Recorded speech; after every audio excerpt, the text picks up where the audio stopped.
instant pour nous placer maintenant devant le trône de grâce, de venir devant le Seigneur.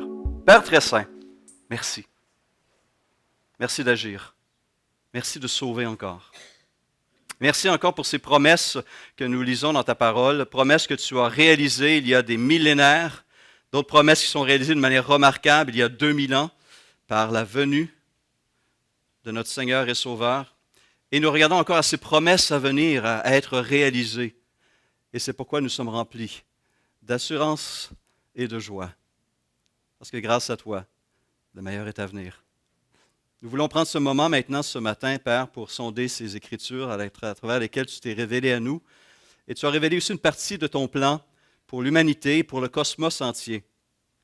Merci d'éclairer notre esprit et de continuer à transformer nos mœurs, nos vies, pour ta gloire et pour l'avancement de ton règne. Amen. Amen.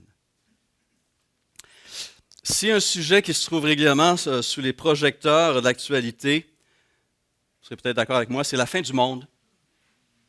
On nous parle régulièrement de la fin du monde. Pendant les décennies qui ont suivi la Deuxième Guerre mondiale, jusqu'au début des années 80, la fin du monde avait un visage nucléaire. On s'attendait à un apocalypse nucléaire qui allait raser l'humanité. On avait créé tellement de bombes qu'on pouvait détruire la Terre à plusieurs reprises. On n'en manquait pas de pouvoir de destruction. Mais il n'y avait pas seulement cet apocalypse nucléaire qui était au cœur des sociétés, surtout États-Unis, URSS, qui polarisait deux camps à travers le monde. D'autres scénarios ont nourri aussi notre imaginaire. Les archéologues, les historiens qui regardent donc l'histoire ancienne font référence à la période des dinosaures qui s'est, on nous dit, arrêtée d'une manière assez abrupte. Et on pense qu'un météorite de, je crois, 10 km de large se serait écrasé dans le Yucatan et la poussière de cet écrasement, les éruptions volcaniques seraient occasionnées à travers le monde, auraient détruit la végétation qui aurait ensuite détruit ces dinosaures, selon certains scénarios. On pense à d'autres types d'apocalypses. Une des apocalypses les plus vendeurs aujourd'hui, qui alimente aussi l'imaginaire de jeunes et de moins jeunes, c'est une apocalypse de zombies. Ah, mais c'est vrai, là. Ouvrez la télévision. Ouvrez la télévision, il y a plein de films. Allez au cinéma, il y a des films de zombies. Et on nous dit que la prochaine apocalypse va être une apocalypse de zombies. Vous riez, hein? Mais pas plus loin qu'hier. Ah ah! Alors, Journal de Québec, attention. Non, pas encore. Pas encore, j'attends mes bonbons. Mais voici, il y a un article hier dans le Journal de Québec, la science se penche sur les cas des zombies. De quelle manière? On découvre qu'il y a des virus qui, en pénétrant dans leur hôte, viennent transformer leur comportement. Et on parle de l'exemple du parasite Toxoplasma gondii. Vous avez évidemment connu ça, vous aviez 7 ans à peu près. Hein? Toxoplasma gondii qui s'est développé à l'origine dans l'estomac d'un chat, des chats, et qui a été ensuite s'est transféré chez les rats. Et l'influence que ce virus a sur les rats, c'est que ça crée en eux un désir d'être attiré par l'urine du chat. Et donc, ils se lancent, ils se ruent vers les chats où ils sont gentiment dévorés par eux. Un virus qui vient influencer le comportement. Bref, il y en a des apocalypses, on peut en créer d'autres. Actuellement, c'est lequel l'apocalypse le plus populaire? L'environnement, n'est-ce pas? On mobilise des millions de gens à travers le monde parce qu'on craint une apocalypse environnementale. Réchauffement de la planète, inondations, bouleversements climatiques. L'espèce humaine et les espèces animales et végétales sont en voie de disparition. La fin du monde arrive. Et nous, les chrétiens, là-dedans, on rit de certains de ces scénarios-là, mais nous croyons aussi à la fin du monde. Nous savons qu'il y aura une fin du monde apocalyptique parce que la Bible l'annonce. Dieu a révélé à son peuple qu'il interviendra d'une manière décisive dans l'histoire de l'humanité, même dans l'histoire du cosmos. La Bible nous apprend que la création vise un but, un moment clé, qui est le retour de Jésus-Christ et l'établissement de nouveaux cieux, de nouvelles terres et de son règne éternel. Et il le qualifie ainsi, un règne éternel de justice. Respirons. Espérons. Désirons. Parce que c'est ce à quoi le peuple de Dieu aspire le plus. Ce que Paul appelle en Tite 2,13 notre bienheureuse espérance. C'est l'expression qu'il utilise. Notre bienheureuse espérance qui est la manifestation de la gloire de qui? De notre grand Dieu et Sauveur, Jésus-Christ. Et non seulement Jésus-Christ a-t-il lui-même encouragé ses disciples à en faire un sujet de prière prioritaire, n'est-ce pas? Le Notre Père. Que ton règne vienne et que ta volonté soit faite sur la terre comme au ciel. On retrouve cette prière en araméen à la fin d'un Corinthien, Maranatha, qui veut dire littéralement « Seigneur, viens ». Et le tout dernier livre de la Bible, l'Apocalypse, dans ses tout derniers versets, crie ce cri, fait cette prière, Seigneur, viens. Et depuis chaque génération de chrétiens, je l'espère, espère ce retour. Et non seulement Jésus en demande à ses disciples d'en faire un objet de leur prière, mais aussi un objet de leur quête quotidienne. On l'a chanté. Cherchez, premièrement, le royaume et la justice de Dieu. On l'a chanté, non? Hein? Matthieu 6, 33.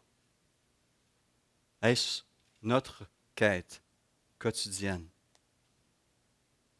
Et lorsqu'on ouvre les Écritures, parole de Dieu, parole vivante, vérité, nous réalisons que le Seigneur n'a pas laissé son peuple dans le doute concernant ces choses. Et citant les premiers versets de l'Épître aux Hébreux, après avoir autrefois de nombreuses reprises et de bien des manières parlé à nos ancêtres par les prophètes, Dieu, dans ces jours qui sont quoi? Les derniers,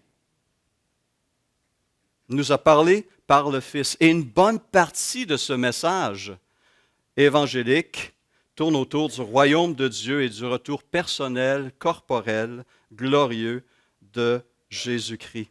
Et cette vérité est un article de foi essentiel aussi pour nous, pour notre communauté. Notre déclaration de foi le dit ainsi concernant la personne de Christ. Je vous rappelle cet article qui dit ceci. Nous croyons que Jésus, notre Seigneur, est vrai Dieu de toute éternité, qu'il a été conçu du Saint-Esprit, qu'il est né de la Vierge Marie et qu'il est vrai homme sans péché. Que les Saintes Écritures présentent en outre comme objet de foi son enseignement, ses miracles, sa mort expiatoire, sa résurrection corporelle et son retour personnel et visible en puissance et en gloire. Et on conclut l'article en disant, au sujet de ce retour, il existe diverses positions, quelle que soit celle que l'un ou l'autre pourrait adopter. Nous sommes tous unis dans l'espérance de l'avènement personnel de Jésus-Christ et du triomphe de son royaume. C'est une vérité qui est fondamentale, qui est au cœur de notre espérance chrétienne, qui est notre espérance chrétienne, la plus chère. Christ revient. Et avec son retour, nous verrons l'émergence de nouveaux cieux et une nouvelle terre où le règne de Christ demeurera pour l'éternité. Mais cette compréhension de la fin de l'histoire humaine est rejetée par les hommes sans foi et même affaiblie tantôt par les questionnements, tantôt par le comportement de chrétiens. L'apôtre Pierre, comme la plupart des auteurs inspirés dans l'Ancien Testament, ont écrit sur ce thème sur ce sujet-là. Et ce matin et dimanche prochain, je vous invite à regarder avec moi un de ces passages qui nous vient de la plume de Pierre, en 2 Pierre, chapitre 3, la dernière lettre inspirée de l'apôtre Pierre, peu de temps avant sa mort, une mort douloureuse à Rome, crucifié à l'envers. Il sait sa fin approcher et il souhaite communiquer des vérités fondamentales. Et parmi celles-ci, le retour de Christ et rassurer les croyants qui se questionnaient ou qui étaient victimes, nous allons voir, de moquerie. Alors prenons ensemble 2 Pierre, chapitre 3, et je vais vous lire les 10 premiers versets. 2 Pierre, chapitre 3. Bien-aimés, voici déjà la 2e lettre que je vous écris. Dans l'une et dans l'autre, je fais appel à vos souvenirs pour éveiller en vous une saine intelligence, afin que vous vous rappeliez les paroles prononcées autrefois par les saints prophètes, ainsi que le commandement du Seigneur et Sauveur, enseigné par vos apôtres. Sachez avant tout que dans les derniers jours viendront des moqueurs pleins de railleries. Ces hommes vivront en suivant leurs propres désirs et diront « Où est la promesse de son retour? En effet, depuis que nos ancêtres sont morts, tout reste dans le même état qu'au début de la création. »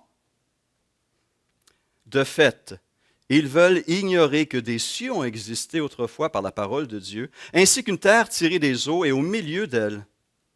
Ils oublient volontairement que le monde d'alors a disparu de la même manière, submergé par l'eau. Or, par la parole de Dieu, le ciel et la terre actuels sont gardés pour le feu, réservés pour le jour du jugement et de la perdition des hommes impies. Mais s'il y a une chose, bien-aimée, que vous ne devez pas oublier, c'est qu'aux yeux du Seigneur, un jour est comme 1000 ans, et 1000 ans sont comme un jour.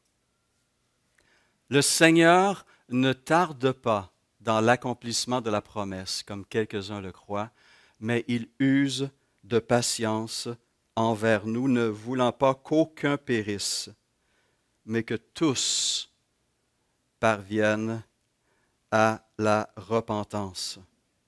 Le jour du Seigneur viendra comme un voleur dans la nuit. Ce jour-là, le ciel disparaîtra avec fracas, les éléments embrasés se désagrégeront et la terre, avec les œuvres qu'elle contient, sera brûlée. Ici s'arrête la lecture de la parole. Dans les dernières paroles inspirées, l'apôtre Pierre sent le besoin de revenir sur les événements de la fin. Cette 2e épître est en fait tout simplement un rappel de vérité qu'il avait déjà enseigné et déjà communiqué à maintes reprises.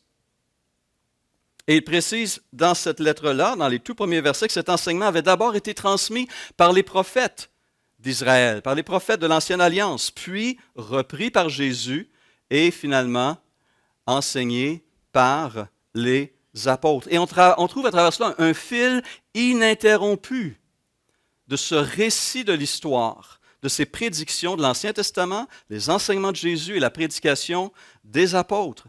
Ils parlent tous d'une même voix et nous conduisent tous vers l'aboutissement de l'histoire de l'univers,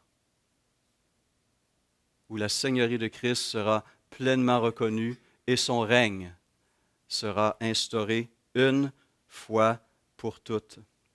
Et tout cela, ce message était clairement dirigé par le Saint-Esprit. Pierre fait bien attention de le souligner au début de cet épître, chapitre 1er, verset 16, et dit « Ce n'est pas en suivant des fables habilement conçues que nous avons fait connaître la puissante venue de notre Seigneur Jésus-Christ. » Puis il ajoute au verset 20, « Sachez avant tout qu'aucune prophétie de l'Écriture n'est une affaire d'interprétation personnelle, car ce n'est jamais par une volonté d'homme qu'une prophétie a été apportée, mais c'est poussé par le Saint-Esprit que des hommes ont parlé de la part de Dieu. » Notre prière devrait être aussi que le peuple de Dieu continue à parler d'une même voix, de la bonne nouvelle de notre Seigneur Jésus-Christ.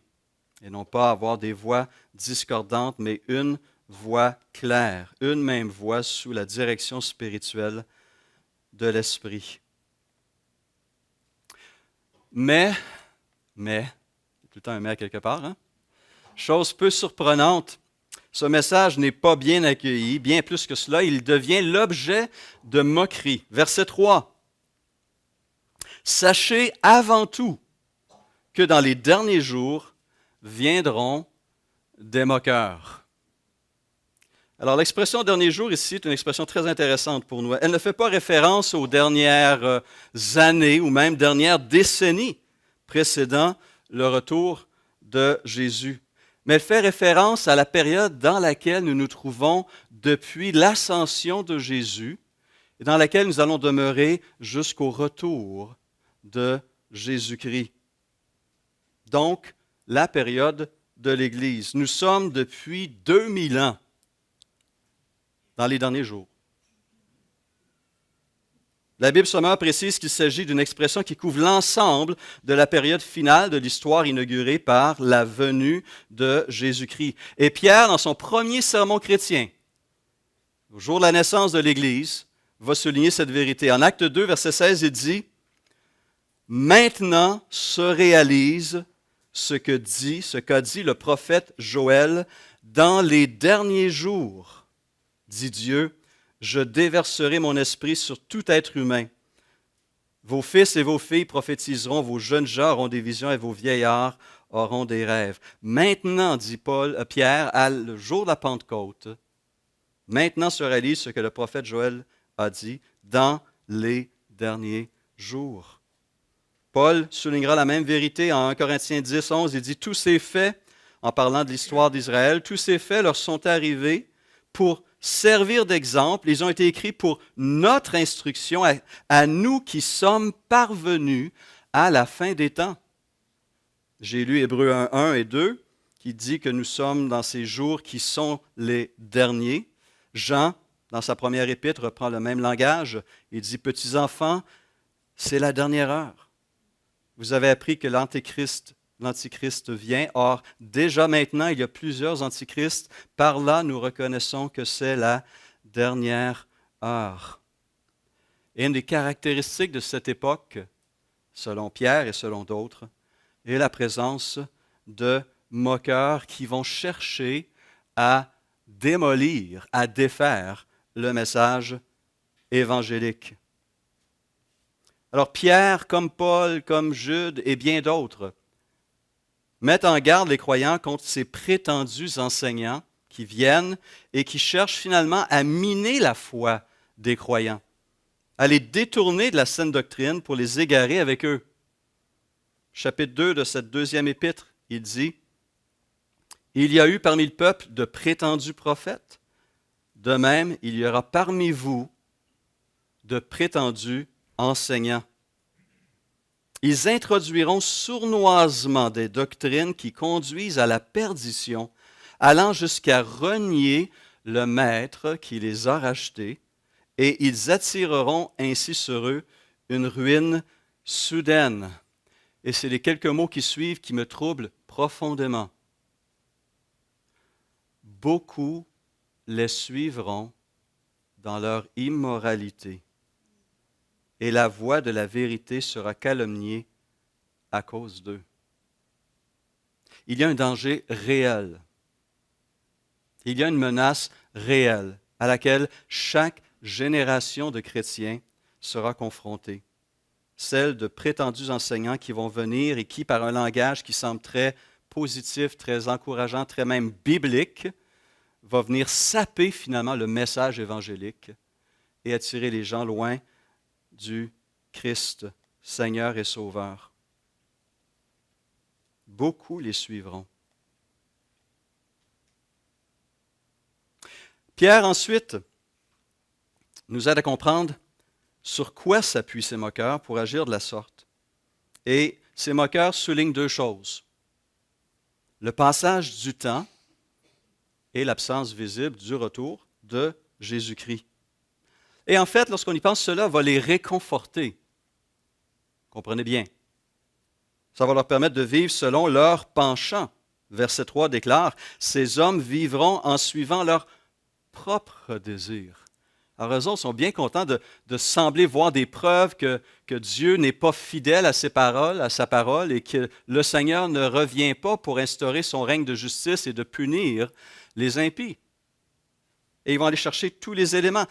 Et ce n'est rien de nouveau. Malachie, chapitre 3, verset 14, parlait déjà comme ça, ou en citant ses contemporains, « C'est inutile de servir Dieu », disaient les contemporains de Malachie. C'est inutile. Qu'avons-nous gagné à respecter ses ordres et à marcher dans le deuil à cause de l'Éternel, le Maître de l'univers? Maintenant, ajoutent ces hommes, nous déclarons heureux les hommes arrogants. Oui, ceux qui font le mal prospèrent, ils mettent Dieu à l'épreuve et ils en réchappent. C'est ce qu'on disait du temps de Malachie. Et c'est ce que les moqueurs du temps de Pierre, jusqu'à aujourd'hui, continuent à dire. Il y a une vérité là-dedans qui est mentionnée par l'Ecclésiaste. Parce qu'une sentence contre de mauvaises actions n'est pas rapidement appliquée, le cœur des humains se remplit du désir de faire le mal. Le fait que Dieu, entre guillemets pour nous, tarde à revenir, le fait que pour nous, Dieu tarde, entre guillemets, à exercer sa justice dans ce monde injuste, en amène quelques-uns à douter, et d'autres, ça les réconforte dans leur comportement rebelle, hostile à Dieu, à sa parole et à son peuple. Et ces gens-là vont chercher à en entraîner plusieurs dans leur immoralité et dans leur comportement désobéissant. Et ils vont se sentir justifiés, évidemment, dans le nombre. Et si tout le monde parle comme moi, si tout le monde pense comme moi, si tout le monde agit comme moi, je ne suis pas le seul qui croit ça. Pas vrai? Et on se sent rassuré par le nombre de gens qui vivent tout croche, dans la désobéissance et dans la rébellion. Et donc, c'est tout à fait acceptable. Tout le monde le fait. Tout le monde le dit. Tout le monde le pense. Bien qu'ils connaissent le verdict de Dieu, écrit Paul à Romains 1,32, déclarant dignes de mort les auteurs de tels actes, non seulement ils les commettent, mais encore ils approuvent ceux qui agissent de même.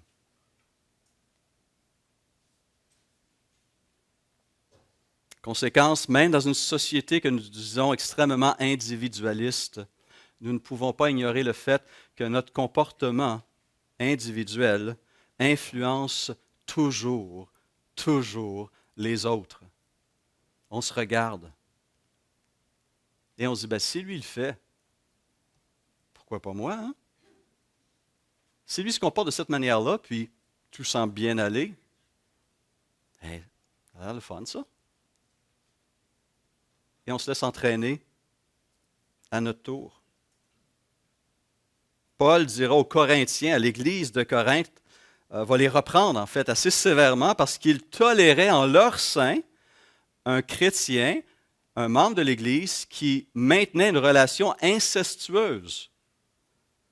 Et il répond, en 1 Corinthiens 5, 7, « Vous n'avez vraiment pas de quoi d'être fiers.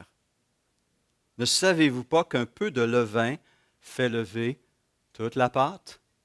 Un péché vient contaminer toute la pâte, tout le corps, toute l'Église.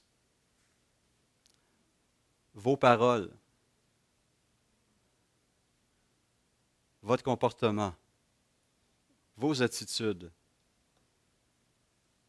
vont influencer votre conjoint, votre conjointe, vont laisser un exemple à vos enfants, vont être bien perçus par vos voisins et vos collègues de travail et le reste de votre cercle d'amis et de famille. Vous avez une influence, vous exercez, nous sommes des êtres sociaux. Nous nous influençons constamment les uns les autres.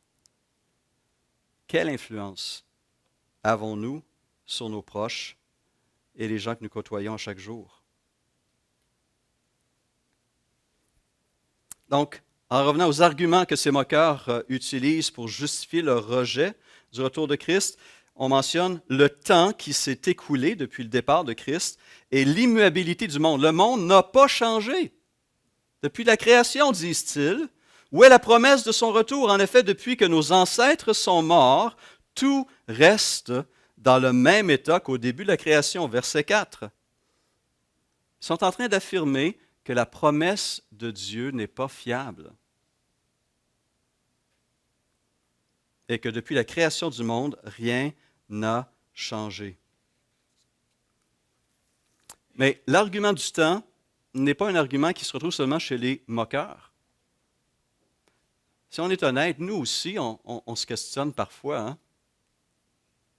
Surtout lorsqu'on est confronté à un être bien-aimé qui est malade ou un être bien-aimé qui a un accident ou on vit une crise quelconque et le temps passe et la souffrance demeure, l'injustice demeure, puis on dit « Seigneur, c'est long.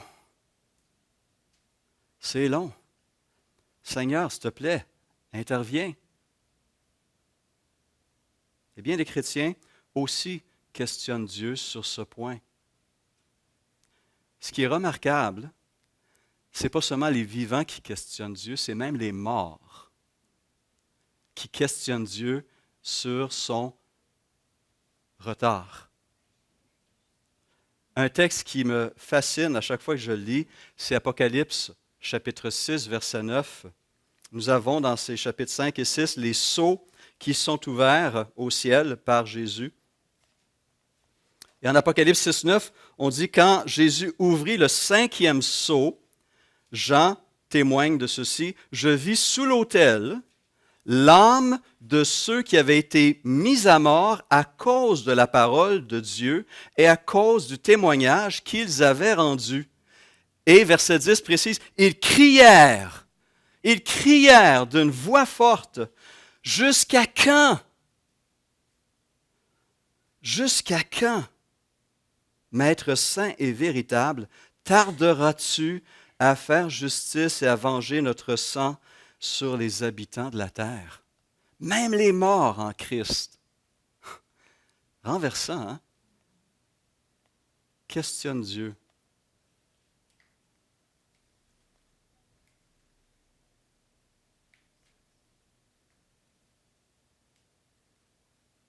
Le temps que Dieu prend avant d'instaurer son règne et d'exercer sa justice trouble autant les vivants que les morts.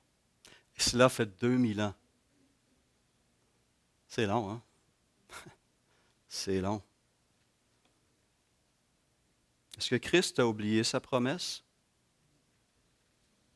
Pourquoi tarde-t-il tant malgré les prières répétées de son peuple?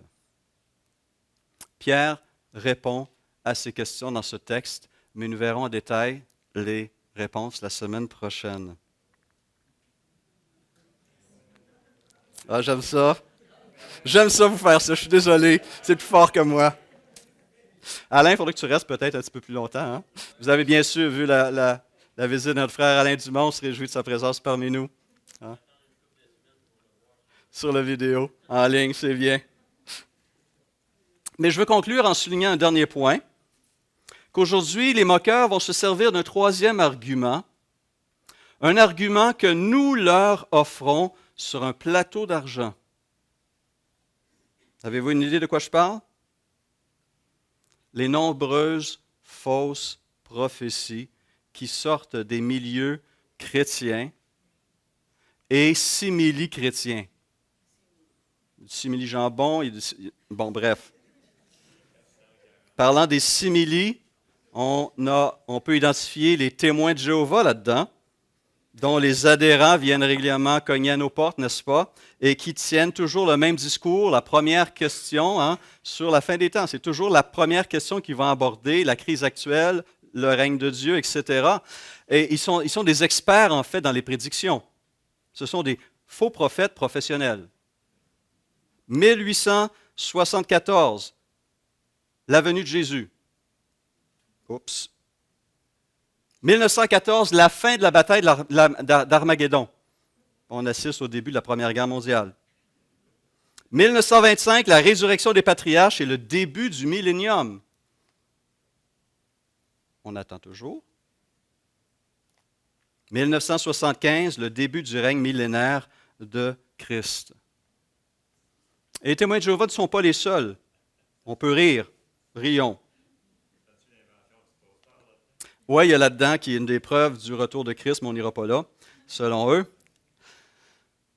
Malheureusement, les témoins de Jéhovah, les sectes dites chrétiennes, donc qui utilisent la parole, ne sont pas les seuls. On doit faire notre mea culpa, nous aussi, en tant que chrétiens évangéliques. On aime bien ces spéculations, on aime bien sonder les Écritures pour trouver la clé qui va prédire, qui va annoncer, qui va nous permettre d'identifier le moment du retour de Jésus-Christ, l'établissement soit du millénium ou du règne éternel de Dieu selon notre eschatologie. Et parmi les tout derniers qui ont été dans cette voie-là, on se rappelle, il y a quelques années à peine, John Hagee et Mark Biltz, qui, avec leur prophétie de la lune de sang, on se rappelle de ça? En 2013, le pasteur Hagee a publié un livre, Four Blood Moons, Something is About to Change, 4 lunes de sang, quelque chose est sur le point d'arriver, et le titre en français, dans lequel il affirmait que la série de 4 éclipses lunaires qu'on allait voir à ce moment-là, entre 2014 et 2015, et qu'on appelle scientifiquement une tétrade, 4 éclipses de suite, une tétrade, qui allait commencer en avril 2014, allait marquer la fin des temps. Des leaders évangéliques, des pasteurs évangéliques qui ont annoncé ces choses. Et parce que ces éclipses solaires coïncidaient avec des fêtes juives, cela pour eux rendait la prophétie plus solide et plus pertinente. Déjà, le pasteur Biltz n'était pas en manque, il avait déjà prédit la venue de Jésus en 2008. Et selon lui, les 7 années de grande tribulation devaient commencer cette année-là pour se terminer en 2015. On est en 2019 en passant. Et il avait même souligné qu'il avait reçu une révélation de Dieu. On donne des munitions. Le livre de Hagee, quant à lui, a connu une popularité telle qu'il est devenu un des meilleurs vendeurs en 2014. On le trouve sur la liste de Publishers Weekly, classé en 9e position dans sa liste de best-sellers. Il se retrouve sur la liste des best-sellers du New York Times, où on qualifie ce livre, on le classe dans la catégorie des conseils. Je ne comprends pas. Non, hein? Les chrétiens contribuent à nourrir le cynisme ambiant par ces fausses prophéties ou en véhiculant ces fausses prophéties. Comment nous, disciples de Jésus-Christ, devons-nous agir et réagir à ces prophéties déplacées, mais aussi à ce cynisme ambiant? On croit à des apocalypses séculières. On a détaché Dieu de la création, Dieu du cosmos. On est correct. On n'a pas besoin de Dieu, on va se détruire soi-même. C'est correct. Mais comment on doit réagir à ces choses? Premièrement, j'aimerais que nous puissions nous rappeler l'exhortation de Paul en 2 Thessaloniciens 2, 1 à 3. Voici ce qu'il écrit. En ce qui concerne le retour de notre Seigneur Jésus-Christ et notre rassemblement auprès de lui, nous vous le demandons, frères et sœurs, ne vous laissez pas facilement ébranler dans votre bon sens, ni troubler par une révélation, par une parole ou par une lettre qui semblerait venir de nous, comme si le jour du Seigneur était déjà là. Que personne ne vous trompe d'aucune manière. Chaque génération a eu ses faux prophètes. Chaque génération de chrétiens a espéré être la dernière génération et celle à voir de ses yeux le retour de Jésus-Christ. C'est notre bienheureuse espérance. Mais nous ne devons pas nous laisser troubler ou ébranler par ces fausses prophéties. Deuxièmement, il faut à tout prix soi-même empêcher d'en faire ou de véhiculer l'enseignement de ceux qui en font. Jésus l'a lui-même répété à maintes reprises à ses apôtres, Luc 12, 40, « Vous aussi tenez-vous prêts, car c'est à un moment que vous n'auriez pas imaginé que le Fils de l'homme viendra. Cherchez pas.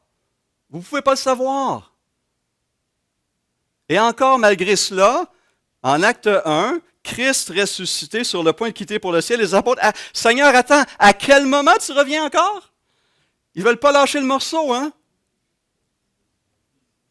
Les apôtres réunis lui demandèrent, Seigneur, est-ce en ce temps que tu rétabliras le royaume d'Israël?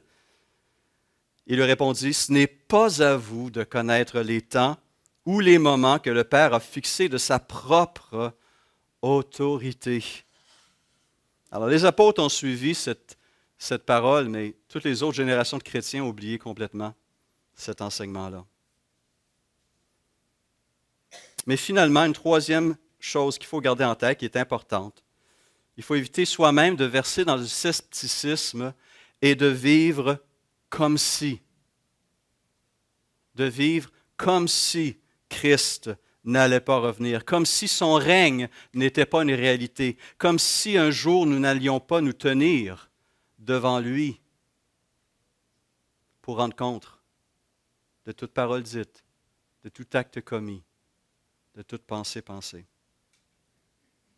Et c'est pourquoi Jésus et tout le reste des disciples après lui nous invitent à demeurer vigilants. Ces prophéties sont là pour nous rappeler qu'il y a un jour où l'histoire arrive à sa fin.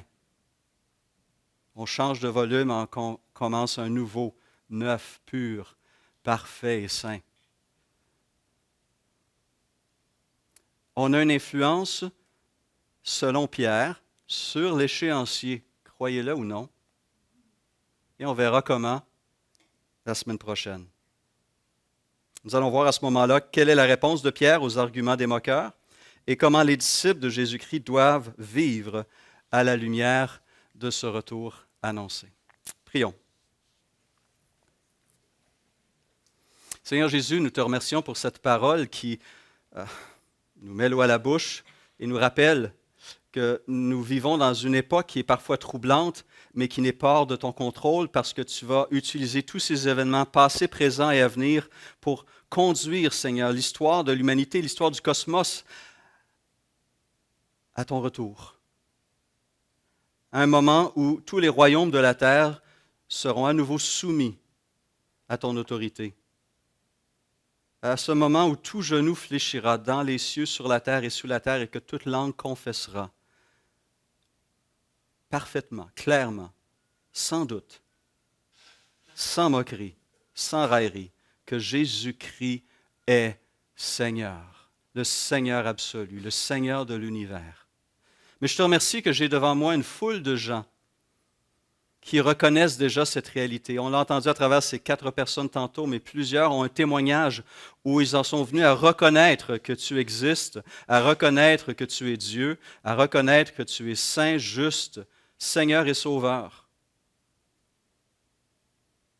Aide-nous, s'il te plaît, à poursuivre, Seigneur, cette marche de fidélité par la puissance de ton esprit, par la direction de ton esprit, par la puissance de ta parole et par l'influence de ta communauté de foi, ton Église, sur nos vies. Que nous puissions honorer ton nom aujourd'hui et jusqu'à ton retour. Amen.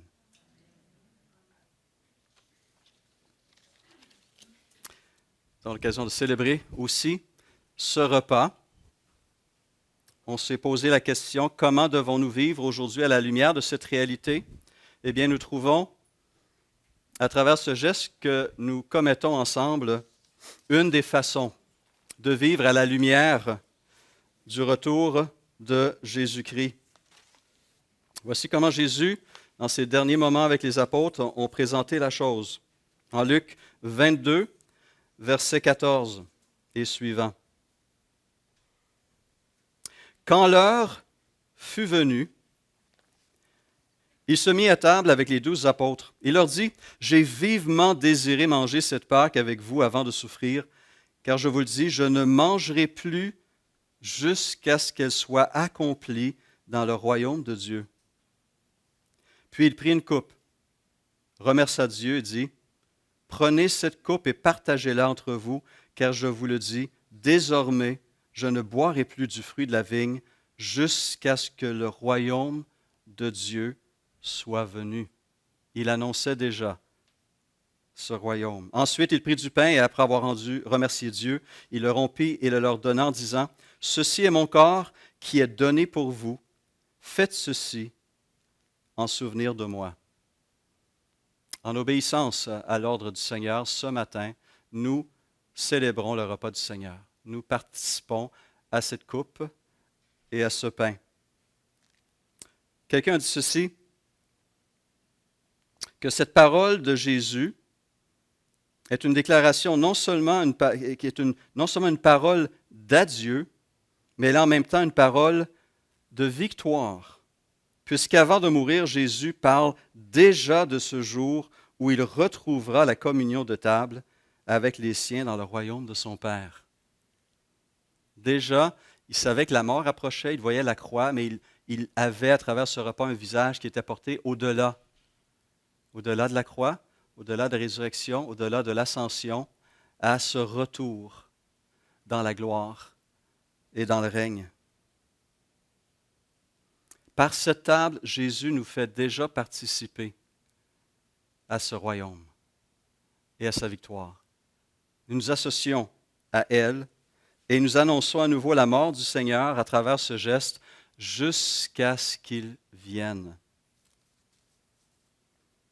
J'ai appris récemment qu'on concluait justement ces repas du Seigneur dans l'Église primitive avec cette prière en araméen, Maranatha, viens Seigneur Jésus. Et alors que vous recevez le pain et bientôt la coupe, puissiez-vous garder en tête ces réalités. Elles pointent vers le passé, vers la croix, vers le sacrifice de Christ, son sang versé pour nous obtenir le pardon et la purification des péchés. Elles pointent vers la vie présente que la nourriture donne à nos corps, sa réalité donne à notre esprit, mais elles pointent aussi sur son retour, notre bienheureuse espérance.